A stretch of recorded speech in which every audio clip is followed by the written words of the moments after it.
Halo semuanya, kita lanjutkan lagi bahasan kita ke termokimia ya. Nah, sebelumnya di sini, kita udah bahas chromizing sama aluminizing. Kita juga tahu tadi proses ada diffusion coating sama fragmentation.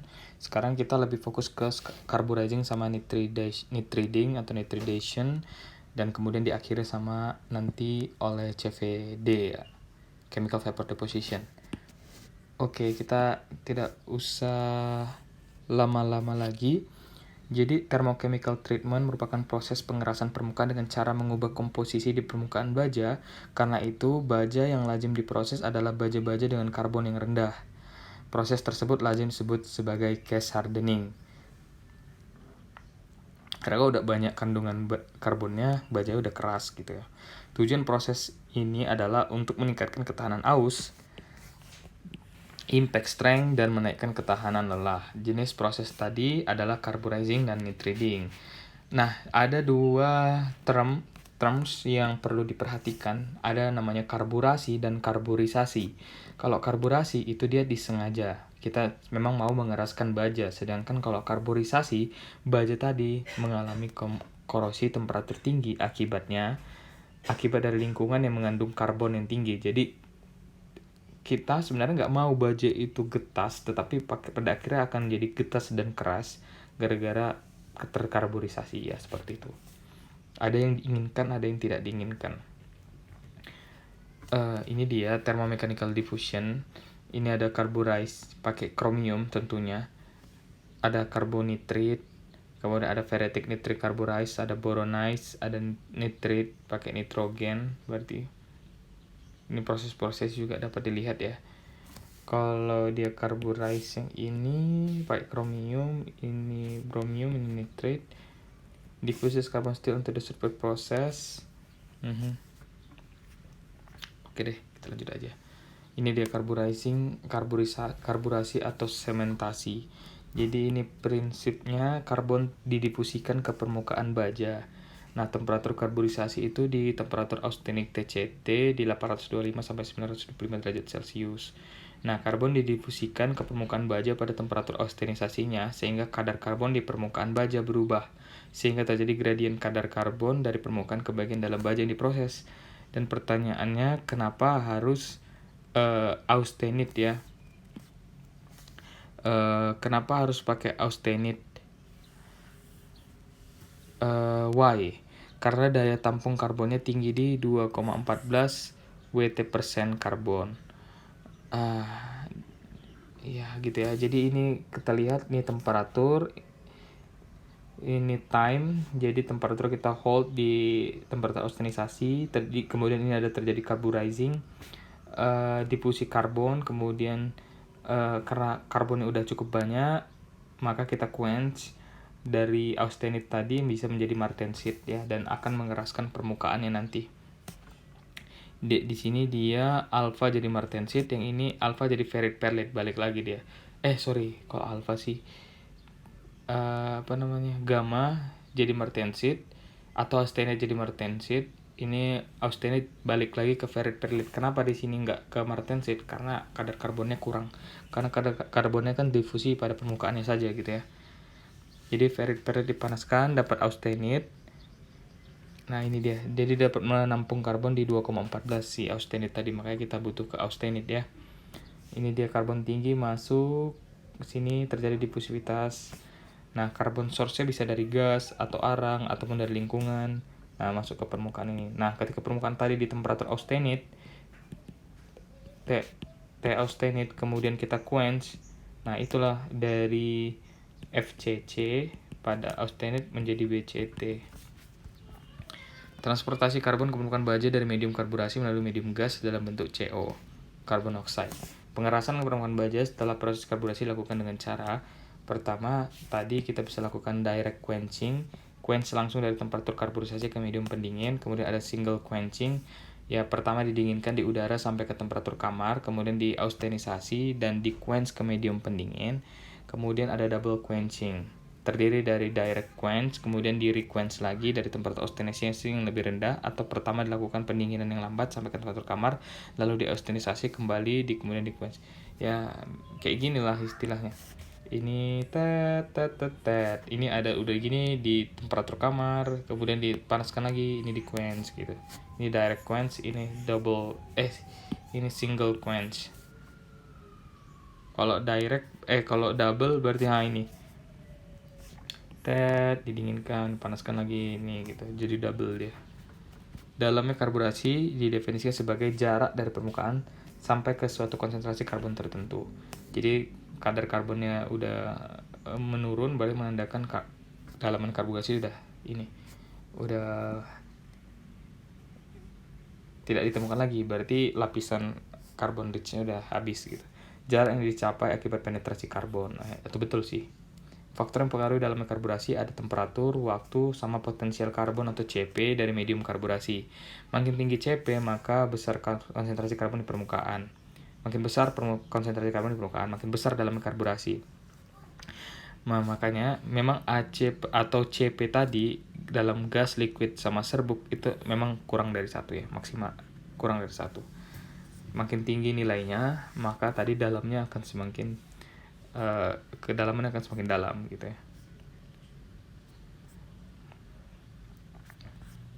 Ini dia pakai alat, jadi kalau di di industri memang pakai alat. Ini ada CP controller ya untuk mengatur potensial karbonnya.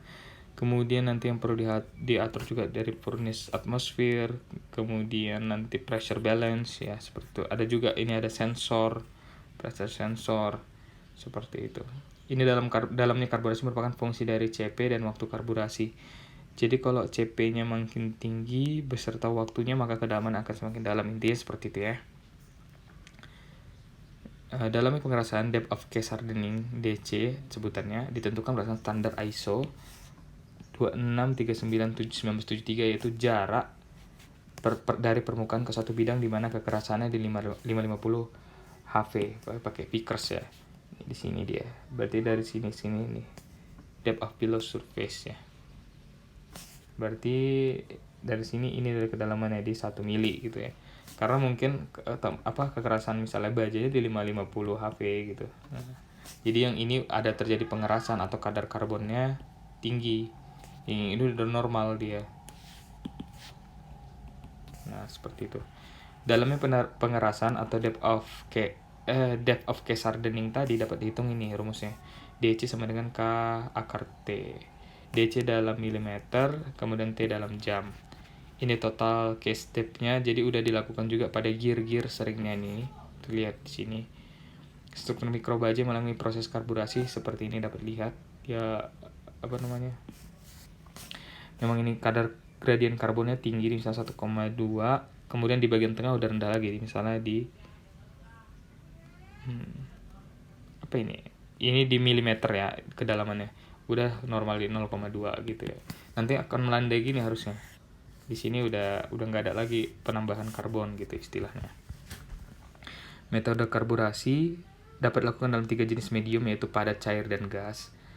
Kalau karburasi dalam medium padat biasa pakai serbu arang, solid pack carburizing ya, sama kita letakkan di retort, nanti ada arangnya, kemudian nanti dikasih heat, kemudian ada pressure, kemudian nanti ada karbon monoksida atau CO nanti kan sebagai gasnya, kemudian nanti akan ada juga activate charcoal part to carburize, yang ini yang kita akan karburasi, kemudian ini kita seal ya kontainernya, panasnya terjaga gitu. Nah, ini dia pakai serbu arang kayu tadi. Proses karburasi hingga temperatur austenisasi ya. Jadi karbon arang kayu tambah O2 menjadi CO2 tambah arang kayu menjadi 2CO. Nah, 2CO ini C dari CO kemudian larut ke dalam baja pada saat baja dalam kondisi austenik dan menghasilkan CO2 dan bereaksi kembali dengan arang kayu. Jadi nanti menghasilkan karbonnya akan terdifusi ke austenik, menghasilkan CO2 lagi, nanti bereaksi lagi arang kayu gitu-gitu terus. Proses itu memerlukan waktu yang lama, karena itu diperlukan energizer lazimnya barium karbonat, di mana selama proses heating up barium karbonat mengurai sebagai, jadi BaCO3 tadi, barium karbonat tadi, jadi BaO sama CO2. Nah, ini tadi membutuhkan balik lagi ke CO2, berproses lebih cepat. Komposisi energi berkisar sampai 6-20%. Jenis energi lain bisa pakai BaCl, BaO, CaO, K2CO3, Na2CO3, K2SO4, dan K4FeCN4. Dalam industri, medium karburasi dapat yang lazim dikenal sebagai istilah karon, yang memiliki komposisi 60% arang kayu, 40% barium karbonat, atau 45% arang kayu, 50% barium karbonat, dan 5% kalim ferrosinite. Ya, seperti itu. Ini jenis baja lazim diproses dengan proses karburasi. IC 1015, 8620, A3115, A3120, 4720.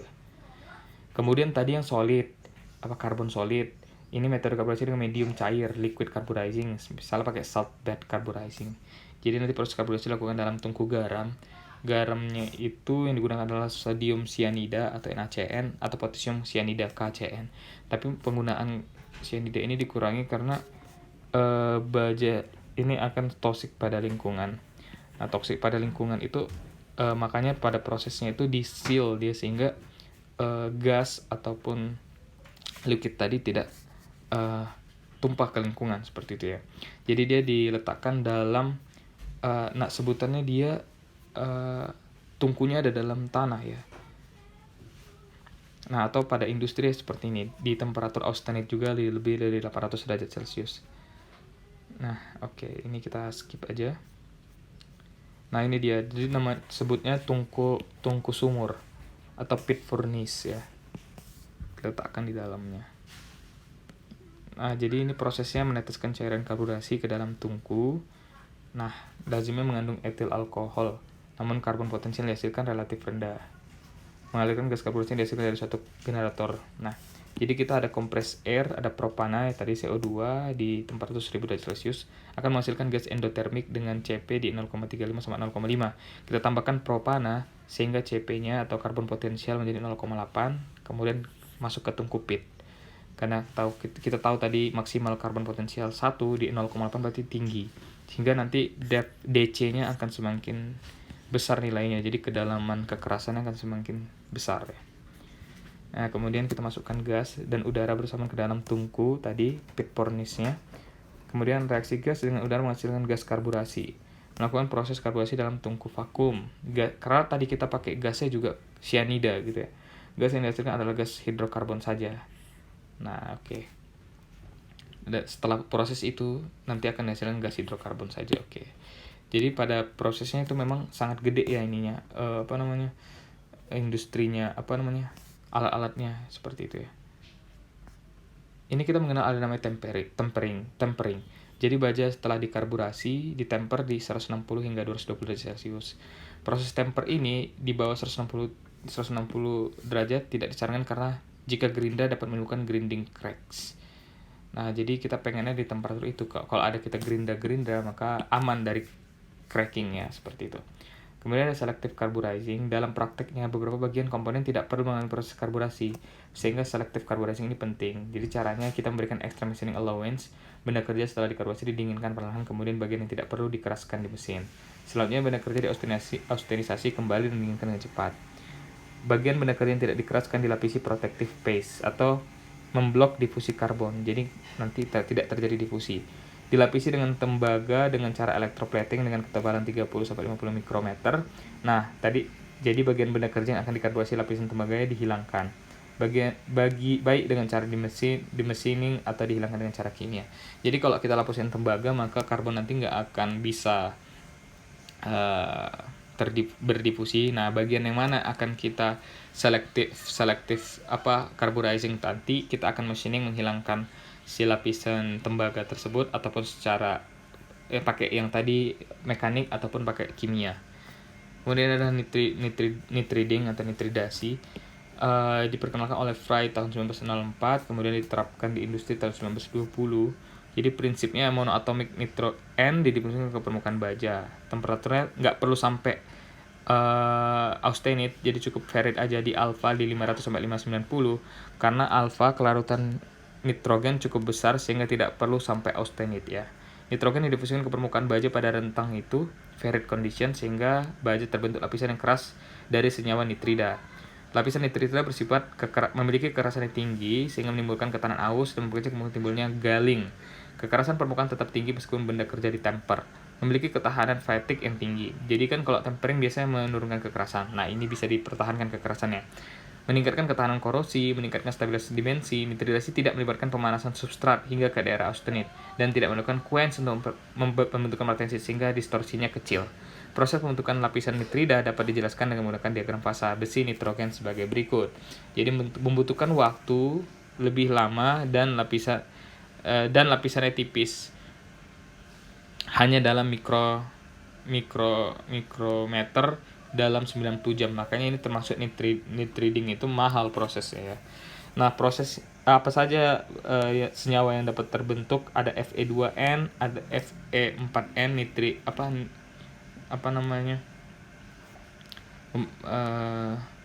nitridanya itu. Nah, ini dia sebut lapisan wet layer ya. Nah, ini dia dapat dilihat seperti itu. Pada temperatur nitridasi ya, N larut ke Fe maksimum 0,1%. Jika lebih dari 0,1% akan terbentuk nitrida gamma, FeN, Fe4N. Jika konsentrasinya melampaui 6%, maka terbentuk nitrida Fe2N.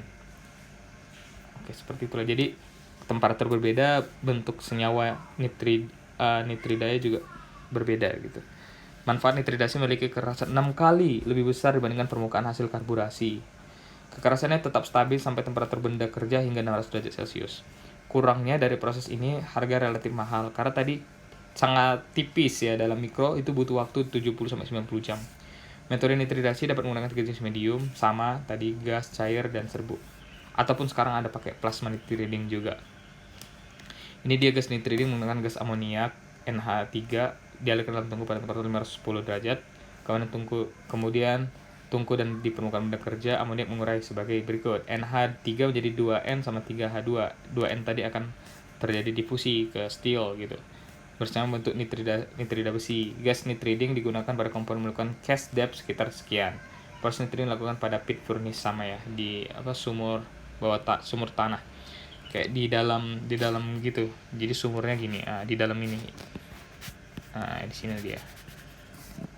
Gas amoniak yang digunakan selalu mengandung sejumlah kecil air yang harus dihilangkan sebelum dialirkan dalam tungku. Air yang ada bila tidak dihilangkan dapat menimbulkan oksidasi pada komponen proses. Proses menghilangkan kadar air dilakukan dengan cara melakukan gas tersebut pada suatu filter terbuat dari batu kapur. Untuk mengecek derajat dosisasi gas amoniak dilarutkan dalam tungku. Digunakan dosisasi pipet untuk ya seperti itu. Yang penting kita hilangkan dulu kandungan H2O-nya. Kalau enggak nanti terjadi oksidasi. Gas ini dilakukan dengan medium campuran. Oke, ini sangat banyak ya. Nah, itu untuk yang gas. Ini soft bed, berarti yang liquid. Medium yang digunakan adalah campuran 60% 70% NaCN dengan ini. Ada juga cyanidanya berarti. Oke. Kemudian ada powder nitriding yang solid. Powder nitriding letakkan dalam kontainer yang diisikan berganti dengan tersebut energi bersama dengan benda kerja. Kemasukkan dalam muffle. Oke, mungkin itu aja dulu pembahasan kali ini.